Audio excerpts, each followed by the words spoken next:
नमस्कार, आपका स्वागत है। आप देख रहे हैं एबीपी न्यूज और आपके साथ मैं हूं पूजा सचदेवा।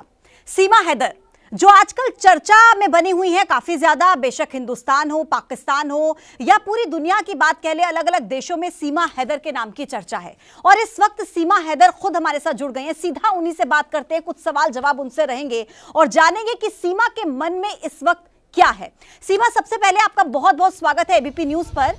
और आपकी तबीयत काफी खराब थी, पहले बताइए कि आपकी तबीयत कैसी है अभी? अभी ठीक है कुछ मैम, ठीक है जी। सचिन और आप दोनों की तबीयत काफी खराब चल रही थी, आपको ड्रिप भी लगी थी और आपको हर रोज कई सवालों का सामना भी करना पड़ रहा होगा।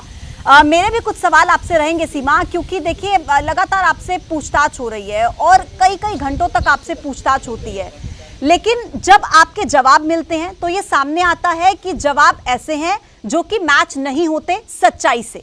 इसको लेकर आप क्या कहेंगे कि इतने घंटों की पूछताछ के बाद जब आप पर सीधा शक की सुई घूमती है तो क्या आप कहीं ना कहीं कुछ छुपा रही हैं? ये भी शक जाता है। मैम मैं कुछ नहीं छुपा रही, जो भी था हाँ ऐसा हो सकता है कि कोई बात ना याद हो, बाकी आज तक तो मुझे नहीं लगता मैंने कुछ झूठ बोला है। घर बेचने की बात थी तो वो सच था, आप मीडिया में भी दिखा रहे हैं, वाकई वो मेरा घर है। जो जो चीज़ें मैंने बोली मैम वो दिखाई जा रही हूँ, वाकई वो सच है। मैंने मंजूर कलोड़ों का नाम लिया कि मैं उनके घर में किराए में रहती थी, वो भी दिखाए जा रहे हैं। ऐसा कोई मैंने झूठ नहीं कहा मैम। हो सकता है एक बात भूल गई हूँ, वो अलग बात है, बाकी मैंने आज तक सब सच ही कहा है मैम। अच्छा सीमा, आप जिस घर की बात कर रही हैं कि घर था आपका, आपने उसको बेचा, उसके बाद आप भारत आती हैं, तो एक सवाल उठता है कि आप बताती हैं कि आप 5वीं कक्षा तक पढ़ी हैं और उतनी ज्यादा आपको जानकारी नहीं है, उतना एक्सपोजर आपको नहीं है। फिर एक महिला अकेले कैसे घर बेच देती है, किसी को इसकी जानकारी भी नहीं होती। आप किसी की तो मदद आपने ली होगी सीमा?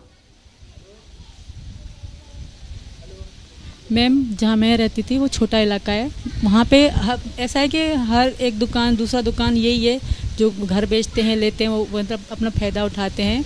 उनको यही कहते हैं, पता नहीं वो कुछ कहते हैं उनको, उनकी दुकानें हैं मैम वहाँ पे। इतना कोई ख़ास उन दुकान में जाना भाई बेचना है घर, ये इतनी बड़ी बात नहीं है। और कराची शहर ऐसा है कि एक अमीन भाई का दुकान है, अमीन भाई मतलब वो दुकानदार है, मेरे घर के सामने उनका दुकान था जो मैंने अपना लिया था।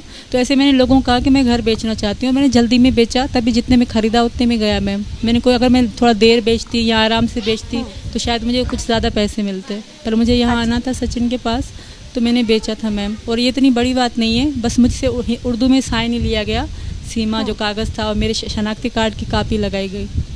अच्छा सीमा, आपके जो खुद के पड़ोस के लोग हैं जो पाकिस्तान में आपके घर के आसपास रहते थे, अब तो वो भी आप पर सवाल उठा रहे हैं। वो खुद ये बात कह रहे हैं कि सीमा इतनी अच्छी हिंदी बोल कैसे रही है, वो यहाँ पर तो सिंधी में बात करती थी, उसको हिंदी बोलनी नहीं आती थी, वो वहाँ पर कैसे इतनी अच्छी हिंदी बोल रही है? ये आप ही के पड़ोसी कह रहे हैं पाकिस्तान के? बिल्कुल मैम हिंदी की बात है तो समझे मैं उर्दू बोल रही हूँ मैम, वहाँ की उर्दू भी ऐसी ही है, बस कुछ लफ्ज़ों की मतलब तब्दीली है।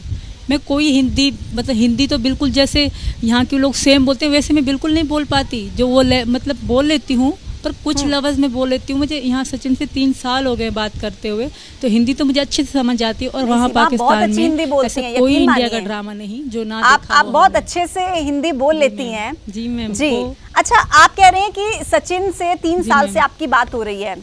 मैं आपसे ये जानना चाहूंगी, क्या इन 3 सालों के बीच कभी कुछ ऐसा हुआ कि कुछ समय ऐसा रहा हो जब सचिन और आपके बीच कोई गैप आया हो, लड़ाई हुई हो, बात आपकी ना हुई हो? आपके इंस्टाग्राम अकाउंट को क्योंकि हम देख रहे थे, वहां पर कुछ पोस्ट आपकी तरफ से ऐसे किए गए जिसके जरिए ऐसा लगता है कि कुछ ऐसा आपके मन उदास था। जी बताइए। बिल्कुल, हमारे हम में लड़ाई होती थी ज़्यादा से ज़्यादा 24 घंटे या 1 दिन, हमारी इतनी लड़ाई होती थी। और जब लड़ाई होती थी तो वो मेरे लिए, इनके लिए भी अच्छा दिन नहीं होता था, मेरे लिए भी। इनके मोहल्ले के जितने भी दोस्त होते थे सबको मैं कॉल करके कहती थी मेरी बात करवा दो। जब ये मुझे गुस्से में ब्लॉक कर देते थे तो ऐसा कोई जो भी मेरा इनका होता था ना इंस्टाग्राम में फ्रेंड वगैरह, सबको मैं मैसेज करती थी मेरी इनसे बात करवा दें, क्योंकि मेरा इनके बगैर बिल्कुल मन नहीं लगता था। मेरी ज़िंदगी थे सचिन और आज भी हैं। मैं इनसे इतनी मोहब्बत करती हूँ कि उनके लिए मैं अपनी जान हंसते दे सकती हूँ, और यही वजह है मैम। मेरी वो छोटी छोटी मेरी वीडियो सब पड़ी हुई हैं, मैं रोती थी या हंसती थी। एक बार मैंने इनके लिए फांसी भी लगाई थी कि मैं मर जाऊँगी, फिर सचिन ने मुझे रोक लिया था, वो मेरे गले में ऐसे निशान सा बन गया था, उसकी भी वीडियो मेरी पड़ी हुई है। सलमान खान के फिल्म के गाने पे मैंने उसकी वीडियो बनाई, क्योंकि मैं हंसने की रोने की वहाँ पे वीडियो बनाती थी, तो सचिन को दिखाने के लिए। मेरा अकाउंट प्राइवेट था। आप बिल्कुल ना करें, आप ऐसा सोचें भी ना, बिल्कुल अपनी जिंदगी खत्म करने के बारे में तो किसी को भी नहीं सोचना चाहिए। मुझे लगता है कि आप भी ऐसा दोबारा तो कभी फिर ना ही सोचें। और सीमा, एक सवाल मेरा आपसे यह है, क्योंकि जो आपके पति हैं गुलाम हैदर, वो बार बार ये कह रहे हैं कि काफी वक्त से उन्होंने अपने बच्चों को नहीं देखा है, उनके बच्चों को वापस भेजा जाए। और आपका भी मैंने स्टेटमेंट सुना, आप कह रही हैं बेशक बच्चों को जाना है तो वो चले जाएं, मैं नहीं जाऊंगी। आप चाहती हैं कि आपके बच्चे वापस चले जाएं उनके पिता के पास? जी मैम, मेरे बच्चों को कभी भी उन्होंने वो पिता वाला प्यार दिया ही नहीं है, इस बात की मैं गारंटी दे सकती हूँ। मेरे बच्चे उनको बाप तो मतलब वो अगर बुलाएगा भी नहीं, कभी इनके पास नहीं जाएंगे। मेरे बच्चों को कभी प्यार वो मिला ही नहीं। सचिन ने फिर भी दिया होगा, फिर भी सचिन को ये पापा कहते हैं चारों। हैदर को कभी भी इन्होंने पापा नहीं कहा, हैदर कहते थे, मेरे अब्बू को अब्बू कहते थे, कभी भी नहीं कहा, क्योंकि वो उन्होंने कभी प्यार ही नहीं दिया। मेरे अपने अब्बू, जो मेरे बाप अब्बू थे, उन्होंने प्यार दिया। उनके मर जाने के बाद कई दिनों तक मेरे बच्चे बीमार रहे, क्योंकि मेरे अब्बू ही हमारी ज़िंदगी का सब कुछ थे। हैदर क्या कभी थे? अभी हैदर जितना प्यार जता रहे हैं ना, काश वो 1 साल 2 साल पहले जताते तो ऐसा इतना कुछ होता भी नहीं। ठीक है, यानी कि आपको ये लग रहा है कि वो प्यार आपके बच्चों को नहीं मिल पा रहा था हैदर से, जो उनको सचिन से मिल रहा है। लेकिन सीमा, पाकिस्तान में महिलाओं की स्थिति क्या है? और क्या जो प्यार की बात आप कर रही हैं, जो प्यार की कमी महसूस होती थी आपको पाकिस्तान में, आपको भारत से क्या वो मिल रहा है? एक अगर अंतर देखें, एक डिफरेंस देखें, तो आपको भारत और पाकिस्तान में महिलाओं की स्थिति में क्या अंतर नजर आता है?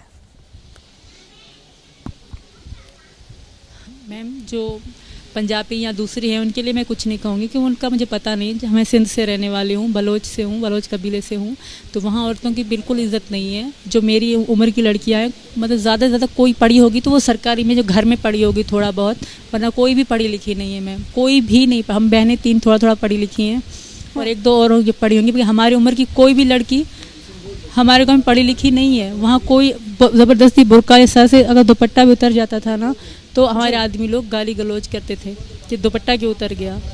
अगर घर से बाहर निकले, जब घर से बाहर निकले तो मतलब बुरके में ये आँखें तक मतलब होती, इतनी सख्ती होती थी। पहले बात बाहर जाते नहीं थे हम। जब तक गांव में थी, मैंने ज़िंदगी में फ़ोन ना चलाया था। जब मैं कराची में आई, तब जब मेरे जो पति हैं वो चले गए, फिर ही मैंने फ़ोन चलाया। जी मैम।